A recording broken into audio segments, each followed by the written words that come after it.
بسم اللہ الرحمن الرحیم۔ صحیح بخاری حدیث نمبر 511۔ مسلم بن سبیح نے مسروق سے انہوں نے حضرت عائشہ رضی اللہ تعالی عنہا سے روایت کیا ہے کہ ان کے سامنے ذکر ہوا کہ نماز کو کیا چیزیں توڑ دیتی ہیں۔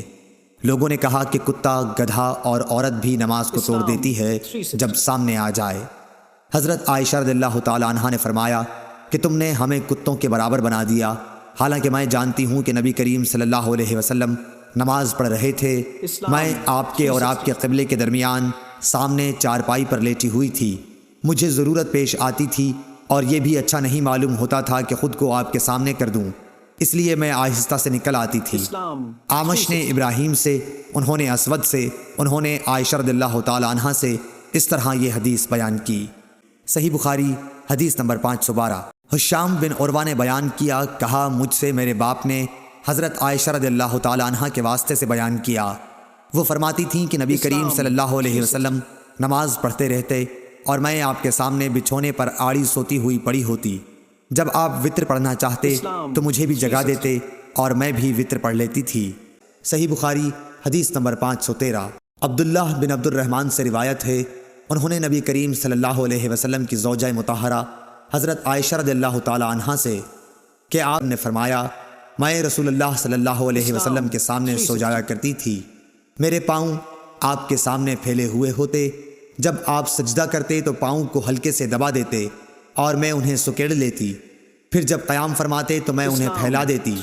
اس زمانے میں گھروں کے اندر چراغ نہیں ہوتے تھے، معلوم ہوا کہ ایسا کرنا بھی جائز ہے۔ صحیح بخاری حدیث نمبر 514۔ ابراہیم نے اسود کے واسطے سے بیان کیا، انہوں نے حضرت عائشہ رضی اللہ تعالی عنہا سے دوسری سند، اور آمش نے کہا کہ مجھ سے مسلم بن سبیح نے مسروق کے واسطے سے بیان کیا، انہوں نے عائشہ رضی اللہ تعالی عنہا سے کہ ان کے سامنے ان چیزوں کا ذکر ہوا جو نماز کو توڑ دیتی ہیں، یعنی کتا، گدھا اور عورت۔ اس پر حضرت عائشہ رضی اللہ تعالی عنہا نے فرمایا کہ تم لوگوں نے ہمیں گدھوں اور کتوں کے برابر کر دیا، حالانکہ خود نبی کریم صلی اللہ علیہ وسلم اس طرح نماز پڑھتے تھے کہ میں چارپائی پر آپ کے اور قبلے کے بیچ میں لیٹی رہتی تھی۔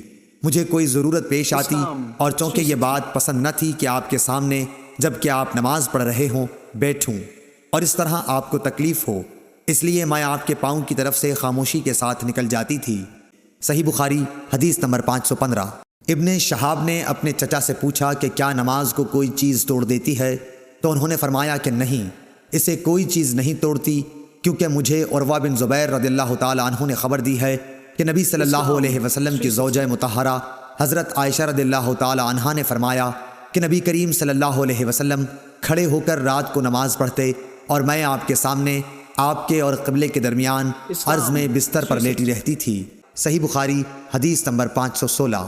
ابو قتادہ انصاری رضی اللہ تعالی عنہ سے روایت ہے کہ رسول اللہ صلی اللہ علیہ وسلم امامہ بنت زینت بنت رسول اللہ صلی اللہ علیہ وسلم بعض اوقات کو نماز پڑھتے وقت اٹھائے ہوتے تھے۔ ابو العاص بن ربیعہ بن عبد شمس کی حدیث میں ہے کہ جب سجدے میں جاتے تو اتار دیتے اور جب قیام فرماتے تو اٹھا لیتے۔ صحیح بخاری حدیث نمبر 517۔ میمونہ بنت الحارث رضی اللہ تعالی عنہ نے خبر دی کہ میرا بستر نبی کریم صلی اللہ علیہ وسلم کے مصلی کے برابر میں ہوتا تھا، اور بعض دفعہ آپ کا کپڑا نماز پڑھتے میں میرے اوپر آ جاتا اور میں اپنے بستر پر ہی ہوتی تھی۔ صحیح بخاری حدیث نمبر 518۔ عبداللہ بن شداد بن ہاد نے کہا کہ ہم نے حضرت میمونہ رضی اللہ تعالی عنہا سے سنا، وہ فرماتی تھیں کہ نبی صلی اللہ علیہ وسلم نماز پڑھتے ہوتے اور میں آپ کے برابر میں سوتی رہتی، جب آپ سجدے میں جاتے تو آپ کا کپڑا مجھے چھو جاتا، حالانکہ میں حائضہ ہوتی تھی۔ اور مسدد نے زیادتی کرتے ہوئے خالد سے روایت کیا ہے، کہا کہ ہمیں سلیمان شیبانی نے بتایا اور میں حائضہ تھی۔ صحیح بخاری حدیث نمبر 519۔ عبید اللہ عمری نے بیان کیا، کہا کہ ہم سے قاسم بن محمد نے بیان کیا، انہوں نے حضرت عائشہ رضی اللہ تعالی عنہا سے آپ نے فرمایا کہ تم نے برا کیا کہ ہم کو کتوں اور گدھوں کے حکم میں کر دیا۔ خود نبی کریم صلی اللہ علیہ وسلم نماز پڑھ رہے تھے، میں آپ کے سامنے لیٹی ہوئی تھی، جب سجدہ کرنا چاہتے تو میرے پاؤں کو چھو دیتے اور میں انہیں سکیڑ لیتی تھی۔ صحیح بخاری حدیث نمبر 520۔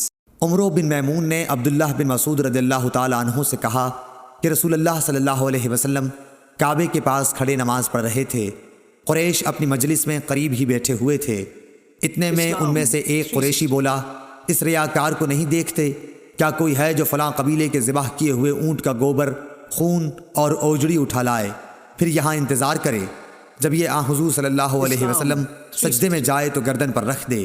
چنانچہ اس کام کو انجام دینے کے لیے ان میں سے سب سے زیادہ بدبخت شخص اٹھا، اور جب آپ سجدے میں گئے تو اس نے آپ کی گردن مبارک پر یہ غلاظتیں ڈال دیں۔ حضور صلی اللہ علیہ وسلم سجدے ہی کی حالت میں سر رکھے رہے۔ مشرکین یہ دیکھ کر ہنسے اور مارے ہنسی کے ایک دوسرے پر لوٹ پوٹ ہونے لگے۔ ایک شخص غالباً ابن مسعود رضی اللہ تعالی عنہ حضرت فاطمہ رضی اللہ تعالی عنہ کے پاس آئے، وہ ابھی بچی تھیں۔ آپ دوڑتی ہوئی آئیں، حضور صلی اللہ علیہ وسلم اب بھی سجدہ ہی میں تھے۔ پھر حضرت فاطمہ نے ان غلاظتوں کو آپ کے اوپر سے ہٹایا اور مشرکین کو برا بھلا کہا۔ حضور صلی اللہ علیہ وسلم نے نماز پوری کر کے فرمایا، یا اللہ قریش پر عذاب نازل کر، یا اللہ قریش پر عذاب نازل کر، یا اللہ قریش پر عذاب نازل کر۔ پھر نام لے کر کہا، خدایا عمرو بن حشام، عتبہ بن ربیع، شیبہ بن ربیعہ، ولید بن عتبہ، امیہ بن خلف، عقبہ بن ابی معید اور عمارہ بن ولید کو ہلاک کر۔ عبداللہ بن مسعود رضی اللہ تعالی عنہ نے کہا، اللہ کی قسم میں نے ان سب کو بدر کی لڑائی میں مقتول پایا، پھر انہیں گھسیٹ کر بدر کے کنویں میں پھینک دیا گیا۔ اس کے بعد رسول اللہ صلی اللہ علیہ وسلم نے فرمایا کہ کنویں والے خدا کی رحمت سے دور کر دیے گئے۔